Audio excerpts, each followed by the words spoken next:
Hello children, I am Etisha ma'am. Hope you all have completed the assignment. Today is the last day of chapter 1. So let's start with the English lesson for class 8. Let's do a quick recap.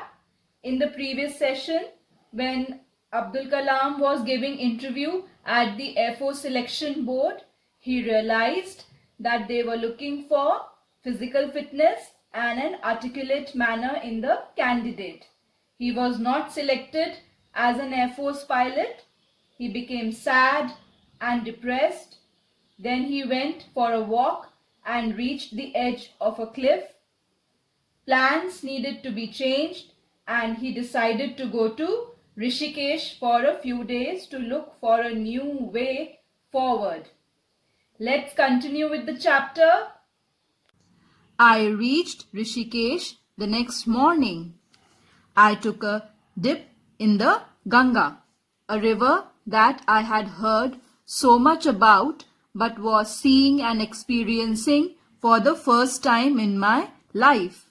So here Dr. Kalam is telling that he reached Rishikesh the next morning and the first thing that he did after reaching there was to take a dip in the holy river Ganga.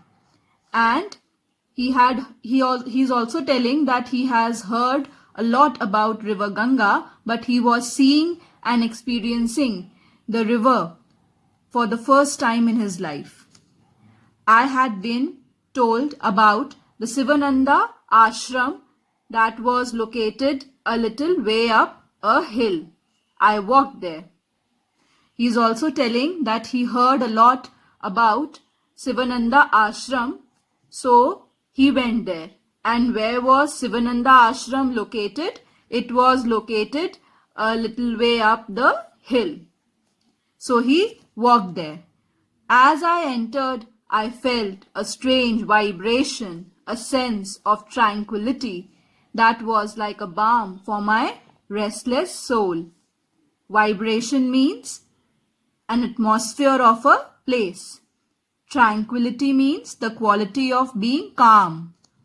Like a balm means something that makes you feel better. Restless means offering no physical or emotional rest. So, when Dr. Kalam entered Sivananda ashram, he felt that the atmosphere of that ashram, of that place, was very strange. It was very calm. He felt very calm there. And he was feeling restless before going there. He was feeling very anxious before going there. But after reaching there, he was feeling much better. The feeling of restlessness was quite reduced. I was granted an audience with Swami Sivananda himself. I embarked on an explanation of the recent developments in my life. Embarked on means to begin a course of an action. So, he was allowed to meet Swami Sivananda. And when he met Swami Sivananda, he explained the recent events that had taken place in his life to him.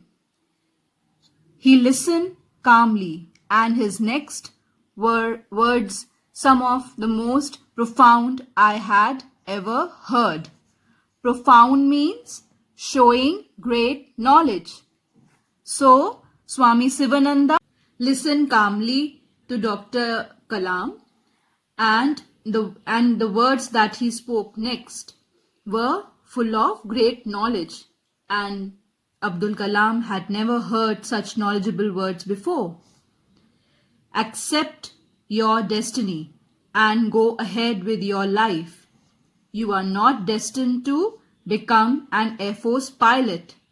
Forget this failure and instead search for the true purpose of your existence. Destined to, certain to meet a particular fate.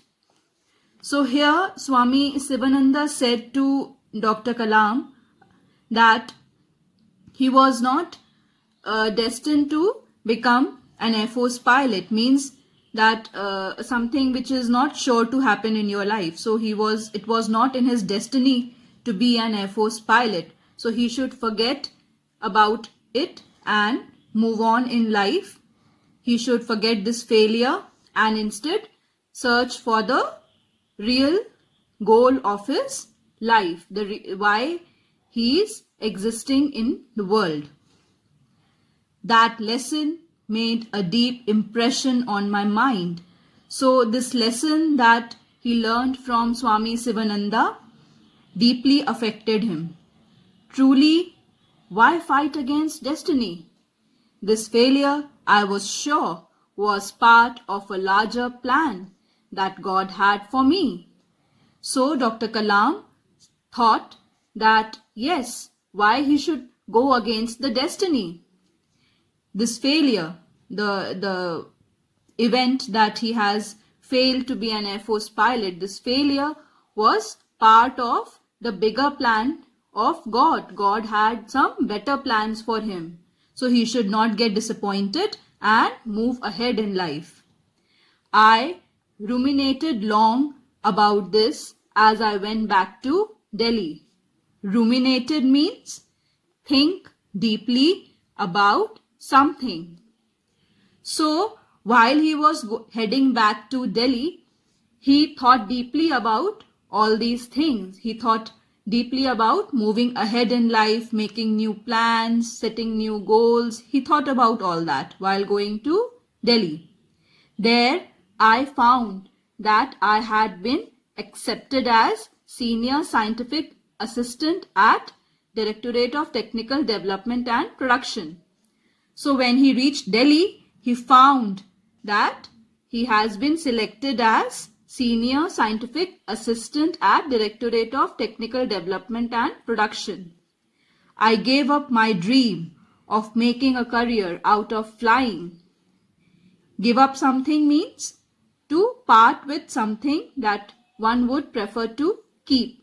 So he gave up that dream of becoming an Air Force pilot. He forgot about his dream of becoming an Air Force pilot, and he decided that now he will not make a career in flying.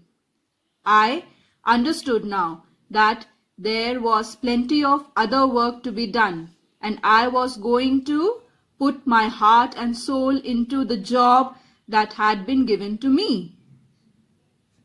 Put one's heart and soul into something means to become keenly involved in something.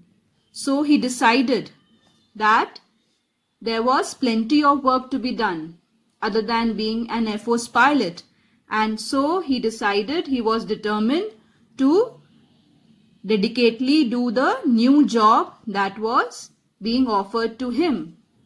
In this way, I started my work life. I'm sure almost every person who sets out with a goal has had to face unexpected obstacles. So here Abdul Kalam is telling that in this way he started his work life. In this way he got his first official job. And he is also saying that almost every person in this world who decides to achieve a goal, who tries to achieve a goal, faces a lot of problem on his way. Unexpected obstacles means that sudden problems that come in your way. We have had to rethink our goals, reorient our paths. Reorient means to change the direction of something. So when we face problems in our life, when we face problems in our path, so what do? We set new goals. We change our goals. We change the direction of our way, the way we are moving ahead. Each setback teaches us a new facet of life and something about our own personalities. Setback means check in progress. Facet means a particular aspect or feature of something. So here Abdul Kalam is saying that every setback, every failure that we face in life teaches us a new feature or characteristic of life. And also we get to learn something about our personality, something new about our own personalities. When we tackle obstacles, we find hidden reserves of courage and resilience we did not know we had. Tackle means to deal with. Resilience means the capacity to recover quickly from difficulties. So, an obstacle means something that blocks our way. So, when we face problems in our life, and when we try to deal with those problems, with those obstacles that are blocking our way, we find certain hidden qualities in ourselves. And what are those hidden qualities? Hidden qualities of courage to face the difficulties and the ability to recover from those difficulties. And all these qualities are hidden. That means before we didn't know that we have those qualities, but after facing problems, after dealing with the problems, we get to know about these qualities. And it is when we are faced with failure do we realize that these resources were always there within us. We only need to find them and move on with our lives. So, these qualities were always within us. But only when we face failures in life, then only we discover, then only we find these qualities within us. But they were always there within us. So, what we need to do? We need to find these qualities, these hidden qualities in us, and then we need to move on in life. So, we should not stop after being failed, but we should always try to make a fresh beginning and move ahead in life. So with this, we end this chapter. Okay children, we have completed the chapter. Do revise the entire chapter and complete the assignment. Have a nice day children. Take care. Stay home. Stay safe.